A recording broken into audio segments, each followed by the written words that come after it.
Shalom, meus queridos irmãos, a graça e a paz do Senhor. Falamos ao vivo de Lajinha, Minas, do Centro de Cultura Bíblica Bereshit. Aqui, professor Ilmar, professor da Rede Estadual de Ensino aqui de Minas Gerais, na cadeira de Geografia e Sociologia. E aqui no seminário, fundador do Seminário Tabernáculo, Seminário Bereshit, Faculdade Bereshit. Estamos aqui no Leste Mineiro, Zona da Mata, Mineira, Sul Capixaba, estudando teologia. Mais bibliologia, né? Mais Bíblia. Não está na Bíblia, não temos interesse em tais coisas. E hoje nós estamos estudando o livro número 4 do curso básico. O livro 4 do curso básico, a matéria é soteriologia. Soteriologia é a palavra grega para salvação. Na aula passada fizemos a introdução, mostrando aí as linhas gerais, as palavras no hebraico e no grego, etc.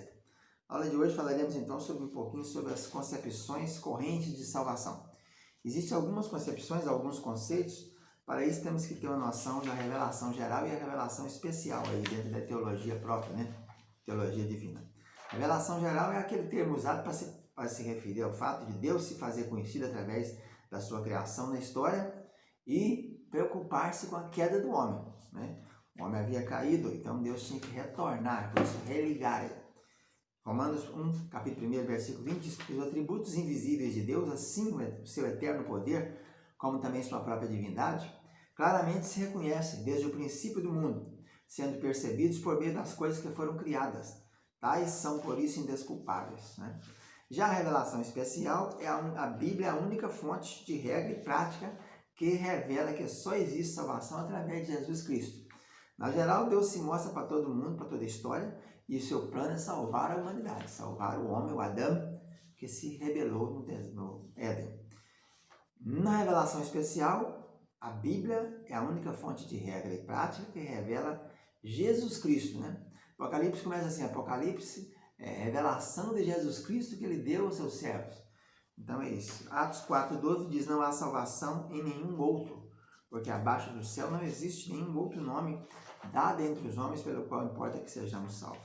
Então existem algumas concepções, algumas ideias dentro dessas correntes aí de salvação. Uma delas é o universalismo. Essa ideia é a seguinte, a doutrina de que todos os homens finalmente retornarão a Deus e serão salvos. Nesse universalismo ensina que todos seriam finalmente salvos porque Deus é bom. É aquela velha história do Deus brasileiro, né? Deus bonzinho, né? Se Deus for olhar com seriedade, mesmo ninguém tem condição de se salvar, mas a salvação é por graça, não é por fé, não é por obras, é pela graça, sois salvos mediante a fé. Então não é por mérito. Então ensina que no fim todos serão salvos por causa da provisão de Cristo. Cristo morreu por todos os homens, então nem precisava aceitar o sacrifício vicário de Cristo, automaticamente. Então o universalismo é essa primeira doutrina que crê que todos serão salvos.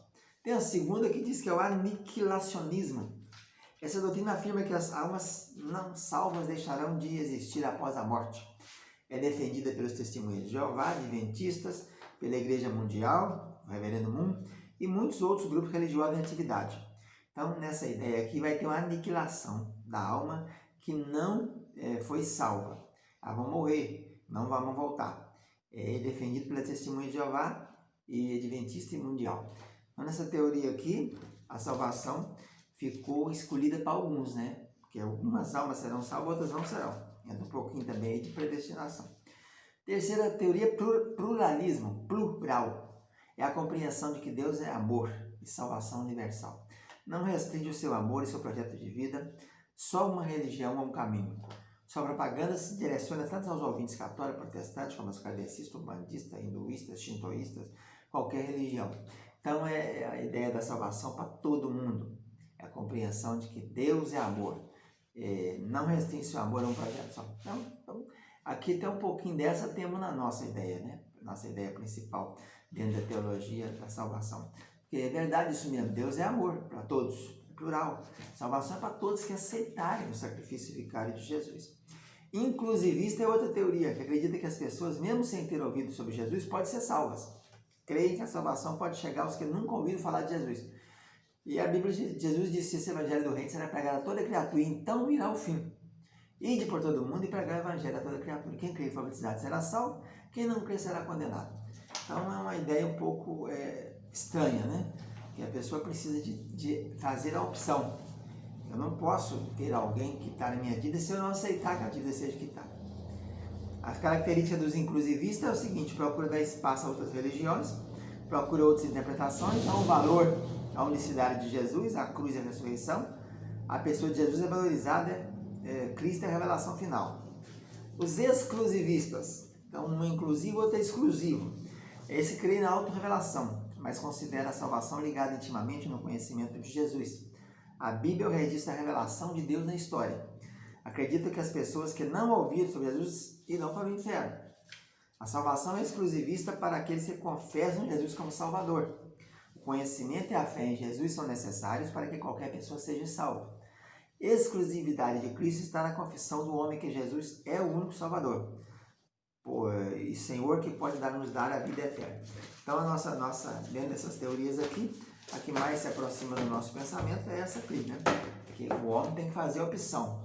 Ninguém pode ser salvo. Aí entra o livre-arbítrio, e entra Calvino, entra Armínio, isso tudo coisa que nós veremos aqui no andamento. Uma dessas concepções também é a teologia da libertação. Essa teologia até um pouco tirada lá do tempo de Jesus, quando eles esperavam o Messias que viesse político, libertador, que derrubaria o jugo romano sobre eles, né? Então eles creem que é uma libertação, pega no vocábulo da soteria, mais para o lado disso, da salvação. Essa é a opressão e a exploração das classes fracas pelas poderosas, né? Então a salvação consiste no livramento, libertação da opressão do capitalismo sobre as influências do capitalismo, do proletariado sofrendo na mão da burguesia. Em primeiro lugar, um consenso que a abordagem capitalista ou desenvolvimentista das questões econômicas e políticas está incluída nessa teologia da libertação. Em segundo lugar, existe a opinião que a Bíblia identifica com os oprimidos, né? Várias vezes Jesus mandou fazer isso, pregar aos pobres, né? Primeiro direcionou para os pobres. Então eles pensaram esses termos aí, pitocós, que é pobre, e focaram nele. A teologia, eles não pensam em salvação primeiramente como vida após a morte. No caso deles, salvação é imediata, é imediatismo. É ser liberta aqui na terra e viver aqui. A salvação de todas as pessoas, tirando das forças opressoras. É o alvo da obra de Deus na história, que não tem lógica nenhuma, né?